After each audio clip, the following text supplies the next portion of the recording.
بسم اللہ الرحمن الرحیم۔ السلام علیکم۔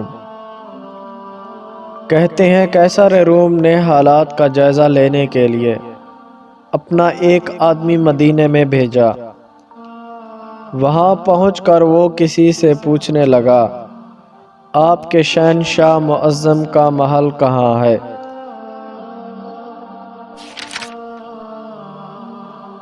ہم لوگ شہنشاہ، محل اور معظم جیسے الفاظ سے بالکل ناآشنا ہیں، آپ یہ بتائیں کہ ملنا کس سے ہے؟ کہا مسلمانوں کے بادشاہ سے۔ فرمایا ہمارے ہاں بادشاہ کوئی نہیں، صرف ایک خادم ہوتا ہے جو ہمارے معاملات کا انتظام کرتا ہے، اس کا نام عمر رضی اللہ تعالی عنہ ہے، اور وہ محل میں نہیں رہتے بلکہ گارے کے ایک جھونپڑے میں رہتے ہیں، اور اس وقت وہ کہیں مزدوری کر رہے ہوں گے۔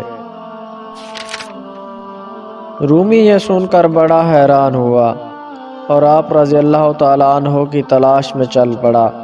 ذرا آگے جا کر دیکھا کہ عمر رضی اللہ تعالیٰ عنہ سر کے نیچے درہ رکھ کر مٹی پر سوئے ہوئے ہیں، اور یہ دیکھ کر کہنے لگا،